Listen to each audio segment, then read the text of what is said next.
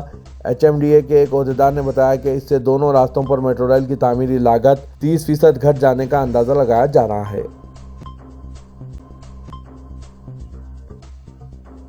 ریاست تلنگانہ کے شہر نظام آباد میں حالات اس وقت کشیدہ ہو گئے جب شرپسند عناصر نے 2 مسلم نوجوانوں پر حملہ کرتے ہوئے انہیں شدید زخمی کر دیا، جن میں ایک کی حالت تشویشناک بتائی جا رہی ہے۔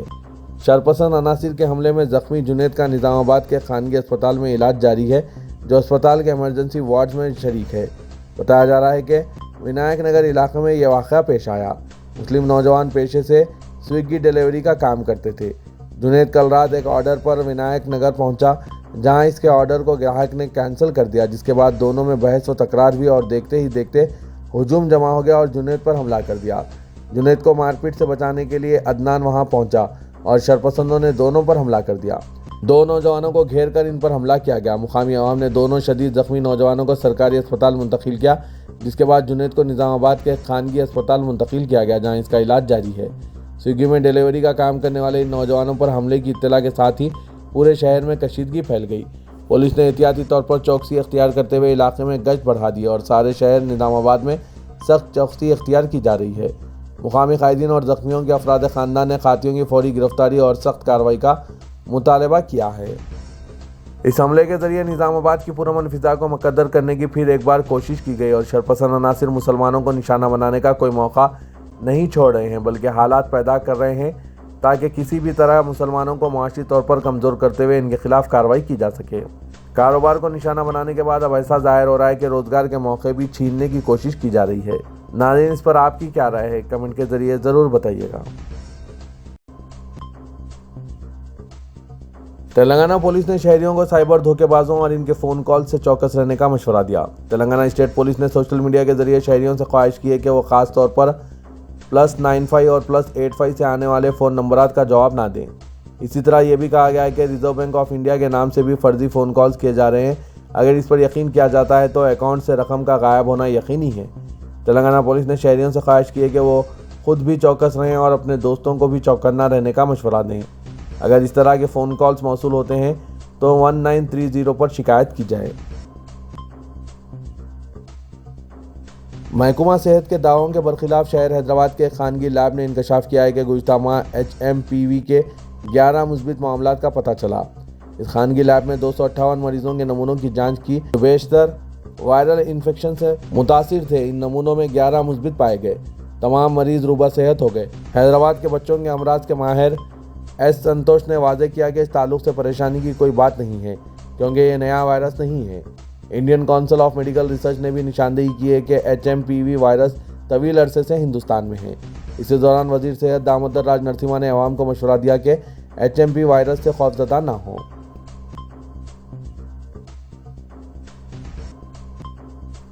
کانگریس قائد پرینکا گاندھی کے خلاف BJP قائد رمیش بھدوری کے ریمارکس پر آج حیدرآباد کے نامپلی کے علاقے میں صورتحال اس وقت کشیدہ ہو گئی جب یوتھ کانگریس کارکنوں نے BJP ہیڈ کوارٹر پر حملے کی کوشش کی۔ احتجاجی کارکنوں نے BJP آفس پر سنگباری کی، جس کے نتیجے میں BJP کے بعض کارکن زخمی ہوئے۔ BJP کارکنوں نے لاٹھیوں سے جوابی حملہ کیا اور دونوں پارٹیوں کے کارکن ایک دوسرے سے متصادم ہو گئے۔ پولیس کو صورتحال پر قابو پانے کے لیے کافی مشقت کرنی پڑی اور دونوں پارٹیوں کے دفاتر کے روبرو پولیس کی بھاری جمعیت تعینات کر دی گئی۔ علاقے میں دوسری مرتبہ اس وقت کشیدگی پیدا ہو گئی جب BJP کارکن گاندھی بھون کے گھیراؤ کے لیے پہنچ گئے۔ کارکنوں کی کثیر تعداد نے گاندھی بھون کے روبرو نعرے بازی کی اور پولیس کی جانب سے لگائے گئے بیریکیڈز کو پھلانگ کر کانگریس آفس میں داخل ہونے کی کوشش کی۔ BJP کارکنوں کو روکنے کے لیے پولیس کو لاٹھی چارج کرنا پڑا۔ زائد فورس کو طلب کرتے ہوئے BJP کارکنوں کو منتشر کیا گیا۔ علاقے میں دونوں پارٹیوں کے کارکنوں کو تصادم سے روکنے کے لیے سخت چوکسی اختیار کی گئی۔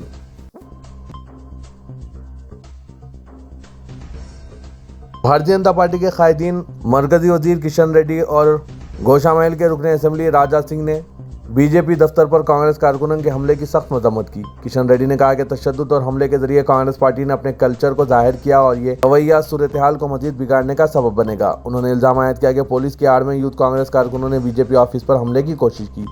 دوسری طرف بھارتیہ جنتا پارٹی کے ملون رکن اسمبلی راجا سنگھ نے ریونت ریڈی سے BJP دفتر پر حملے کے لیے معافی مانگنے کا مطالبہ کیا۔ راجا سنگھ نے دبا دیا کہ اگر BJP جوابی کارروائی پر اتر آئے گی تو کانگریس پارٹی کارکن سڑک پر دکھائی نہیں دیں گے۔ انہوں نے کہا کہ جمہوریت میں تشدد کی سیاست کو اختیار کرنا افسوسناک ہے اور امن و ضبط کی صورتحال پر حکومت کا کوئی قابو نہیں ہے۔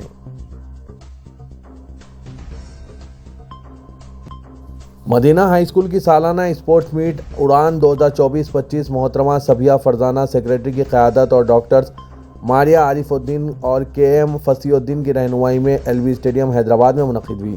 اس ایونٹ میں نریلا شاردا ایگزیکٹو کمیٹی ممبر تلنگانہ پردیش کانگریس کمیٹی نے بحیثیت مہمان خصوصی جناب عامر علی خان رکن قانون ساز کونسل و نیوز ایڈیٹر سیاست نے بحیثیت اعزازی مہمان شرکت کی۔ M A Waheed I F S نے اس ایونٹ کی صدارت کی اور طلبہ اور اولیاء طلبہ سے مخاطب کرتے ہوئے اسپورٹس کی اہمیت و افادیت پر روشنی ڈالی۔ اڑان 2024-25 اسکول مینجمنٹ اینڈ اسٹاف اور اولیاء طلبہ کی کاوشوں سے شاندار کامیاب رہا، جس میں پرچم کشائی، ground march past, drills, disciplines منعقد ہوئے۔ جامع مسجد چوک میں مولانا محمد حسام الدین ثانی عاقل جعفر پاشا نے اپنے خطاب میں کہا کہ آج مسلمانوں کی ایمان میں اتنی کمزوری آ چکی ہے کہ اللہ تعالیٰ پر بھروسہ کرنے کے بجائے دنیا والوں پر بھروسہ کیا جا رہا ہے، جو کہ قابل افسوس اور بڑی تکلیف کا باعث ہے۔ حالات کیسے بھی ہوں، چاہے بیماری ہو، چاہے کہ کچھ پریشانی ہو، چاہے کسی آفات میں مبتلا ہو، ہمیں چاہیے کہ اللہ تعالیٰ پر کامل یقین و بھروسہ رکھیں۔ مولانا نے اپنے خطاب میں اللہ تعالیٰ پر کامل یقین و بھروسے کی تلقین کی۔ حدیث شریف میں آتا ہے کہ جب کوئی بندہ کسی تکلیف و پریشانی و مصیبت و آفت میں مبتلا ہوتا ہے تو اس کی ان تکالیف کی وجہ سے اللہ تعالیٰ نیکیوں میں اضافہ فرماتا ہے اور گناہوں سے مغفرت فرماتا ہے۔ مولانا جعفر پاشا نے کہا کہ اللہ تعالیٰ سے ہر حال میں خوشحالی، امن و سلامتی، ایمان کی حفاظت کی دعائیں کرتے رہنا چاہیے، اس لیے کہ ہم کو نہیں معلوم کہ کون سی گھڑی قبولیت کی ہے۔